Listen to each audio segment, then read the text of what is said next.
Shalom. First and foremost, want to give all praises, honor, and glory to Yahweh, Ba'ashem, Yahweh Shai, Ba'ashem, Rakakwadash. Double honors to the apostles and elders of GMS that rule well. Peace, love, and salutation to all the brothers out there pushing this word of sincerity and the truth. Shalom to the brothers, sisters, and children that they're keeping the word of sincerity and the truth. Okay, I just wanted to go into this quick lesson. Seeing this video actually a couple of days ago. And it was a couple different, I always been looking at these YouTube shorts, and it's always something that catch my eye that make me want to pull something out of it. And this particular video is just this woman who looks to be an Edomite. She has an accent, so she's probably not even, I don't know where she's from. But good looking Edomite, or Edomite looking woman, rather. Anyways, she's basically going into the the Israelite man. She call him the black man, but the Israelite man, more so the southern kingdom, Judah, Benjamin, Levi, just the southern kingdom in general. She's going into how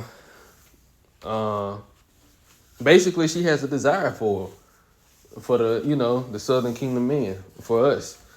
And she points out that, Jake, us men, we tried with our own women first, realized it don't work, and then we start going to the other nations, because just trying to do it with Eve and doing it with our own woman, it don't work. Our women are too far gone. And this is primarily over here in Babylon the Great. They're just too far gone for you to do anything with them. It's a lose-lose situation once you get involved with them, for the most part, except for that small remnant, that small number of the elect women that's actually trying to change. You got women out there that's actually, that might not even be fully integrated into the truth, but they are at least trying to be submissive and trying to be a righteous woman to their man, to their husbands, so it's not really applying to them. And then you have that even more smaller percentage of women that don't have a husband yet, whom the Lord will pair up. But outside of that, the rest of our women, they're too far gone to do anything with them besides sexual, But this woman in particular, she's just going into how, basically, she say snow bunnies. They're basically waiting on Israelite men. That's who they're looking for. Honestly, a lot of these Edomite women, that's who they want anyway. They want Jake.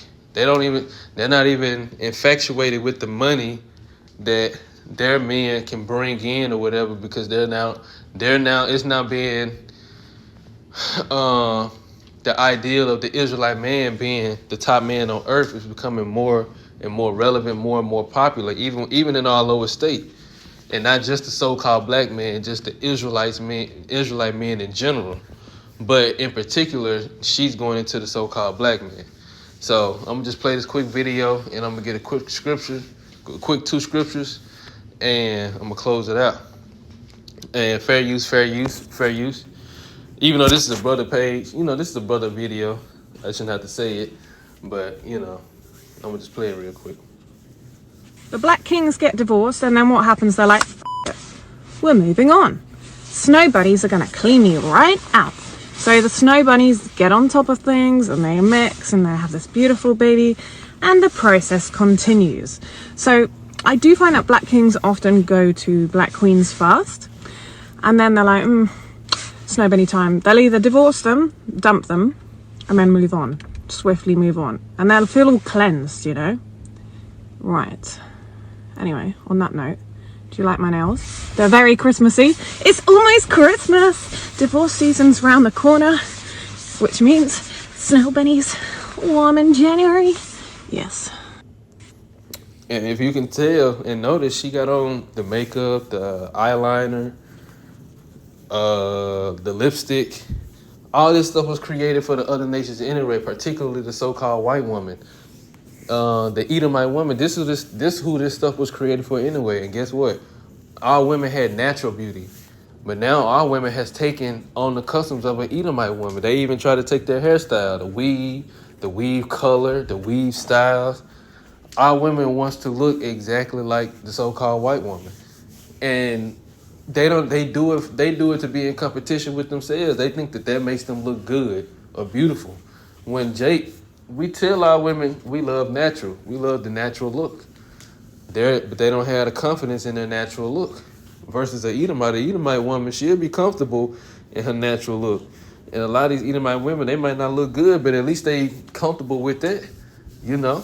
And a lot of them are starting to have a better chance getting with Jake than our own women.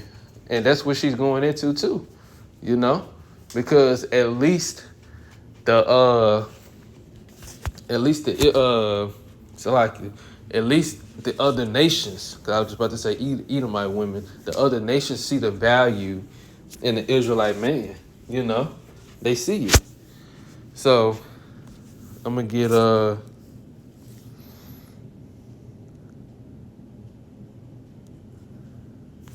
it's Matthew chapter 5. Now I'm gonna read verse 13. Now this applies to the elect. Okay, this applies to the elect, but ultimately, this was how our nation was viewed at one point. You know, started with the men, and that's the point I want to bring out. You know, this is how, because we were a sovereign people, a people governed by law, statutes, and commandments from another realm. You know, we're not even governed by law, statutes, and commandments that's among human reasoning. Like the law, statutes, and commandments that's given unto us come from the heavenly realm. So that put us far above, far beyond anything this world has ever seen. And that's why even now when we come back into our culture, into our way of life, it's such a amazement to all these other people, all these other nations. They see us rising back up and coming back into who we are because we're actually doing it the right way, you know? And ultimately they know what comes behind it. So of course they don't like it, but at the same time, like the scripture said, matter of fact, let me get that. Deuteronomy chapter 4. This is Deuteronomy chapter 4, starting at verse 5. It says, "Behold, I have taught you statutes and judgments, even as the Lord my God commanded me, that you should do so in the land whether you go to possess it. Keep therefore and do them, for this is your wisdom and your understanding in the sight of the nations, which shall hear all these statutes and say, surely this is a great nation. Surely this great nation is a wise and understanding people." Right. And that same mentality is coming back on the other nations because the elect is waking up. And this starts with the men, because the men are the ones pushing the videos out on the street corners, teaching this word in sincerity and in truth. You know, calling on the name of Yahweh by Hashem Yahushua. We're the ones on the forefront, on the front lines. And we're doing this in the land of our captivity. But ultimately, it's going around worldwide. But we're doing this in the land of America. And even these people around here, they see us and hear us. They might not say it, but this is an amazement unto them for us to rise back up and us to take the Bible, the scriptures, and to start breaking it down the correct way, in a way that they never heard. And they starting to get understanding from it too. They starting to hear things that they never heard, breakdowns that they never thought or understood, and now understanding. And we're living in a way that complements our culture, you know, the culture of the Israelites, the true Israelites, the elect, you know, because at one point the other nations was like this, and they're going to get back to this mindset as a whole. You know, they're going to get back to this mindset about the nation of Israel as a whole. But everything starts with the men, and that's the point I'm trying to make. And even though in the video she was just going into the Israelite men in general, the Israelite men, us men, you know, outside of the influence of America and Christianity, we have a certain, what's the word I'm looking for? For lack of better words, our morality system is much higher and greater than those of the other nations. And going back into which one, I'm gonna go back into that Matthew chapter 5. We are the salt of the earth, so we excel at everything. You know, Israelites in general, we excel at everything far beyond these other nations, especially in spirituality, which Yahweh Shah, which that's the main point Yahweh Shah was going into. And these laws, statutes, and commandments is all a part of that spirituality, because this is a higher form of living. This is how you truly govern the earth that the Lord created so it can sustain life. And we have that knowledge. We have the keys. So she understands that, because going into, even with them saying black kings, well, the king has to come from somewhere, the king title, because they don't say white kings or Asian kings or, Japanese kings. They say black kings. Why do they say that? Why do these other nations and even some of our own people, our own women or whatever the case may be, call us kings? Well, this is truly what it goes back to, in a deeper sense. It goes back to us being a superior race. And it's because we had the law, statutes, and commandments given to us by Yahweh, by Shema Shai. They are kings. And they gave us the keys on and the knowledge and the wisdom of how to be a king. That's why the other nations say this. I'm going to get back into the scriptures, verse 7. It says, "For what nation is there so great, who have the Most High so nigh to them, as the Lord our God is in all things that we call upon him for? And what nation is there so great that have statutes and judgments so righteous as all this law which I set before you this day?" Right. So the other nations, they knew this at one point, and ultimately they still had this history. They still have information on who we are and where we came from.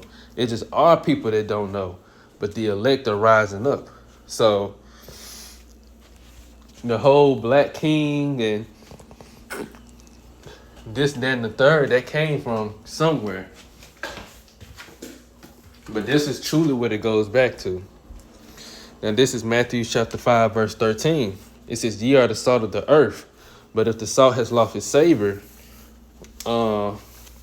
wherefore shall it be salted? It is then good for nothing but to be cast out and to be trodden under foot of men." Now this is Matthew 13 in the AMP. "You are the salt of the earth, but if the salt has lost its taste or purpose, how can it be made salty? It is no longer good for anything but to be thrown out and walked on by people when the walkways are wet and slippery." Right. and then it said when the walkways are wet and slippery. Basically saying the only time we need this salt is when there's something going on or some type of danger. Because that's what you do. You put out salt. Like if it's just iced or it's got ice on the ground, black ice or whatever the case may be, ice you can't really see. They put salt down. They put salt down. So you will have some type of traction so you can walk safely on where you're trying to go. You trampling over the salt. But outside of that, you don't really need it. You don't really use it. Only when you need it. Outside of that, it's good for nothing. So that's what Yahweh Shah was comparing us to as Israelites when we're outside of our purpose. When we're not in our purpose, well, these other nations get to rule over us, and all we are good for is to be servants. When we are the kings. We are natural born leaders, natural created leaders. We are the ones created to be the leaders, but we have to go through experience in order to get to that position of leadership, which going also to just explaining the whole black king thing. And I'm gonna get one more scripture.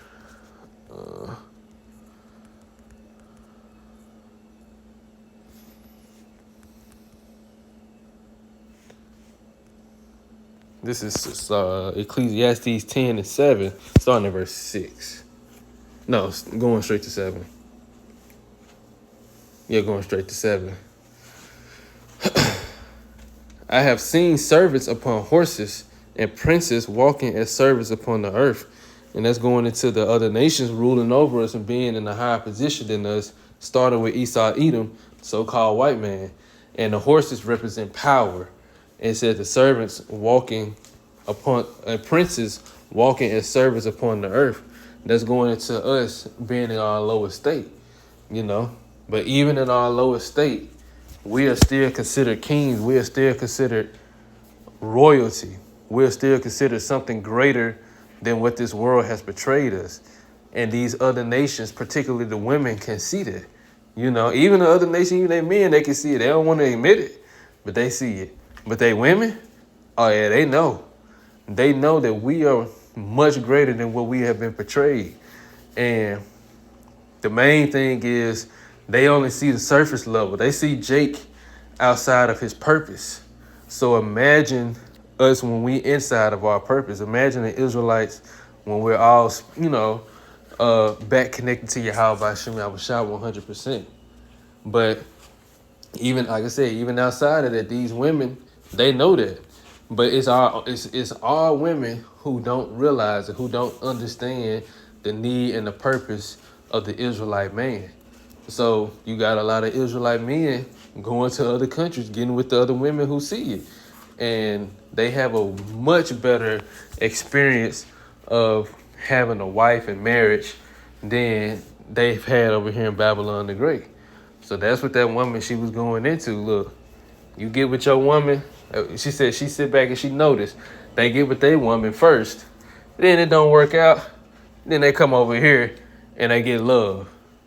You know, things work out. They get exactly what they've been wanting and more. And that's really how it is, you know. But in the kingdom of heaven, our women, they're going to be in order. And the rest of our men that's out of order going to be in order. So Lord will, this was an edifying lesson. Just wanted to keep it short. I want to give all praises, honor, and glory to Yahweh, by Hashem Yahushua, by Hashem Kakwadash, double honor to the apostles and elders at GMS that rule well. Peace, love, and salutation to all the brothers out there pushing this word of sincerity and the truth. Shalom to the brothers, sisters, and children out there keeping this word of sincerity and the truth. Until next time, shalom.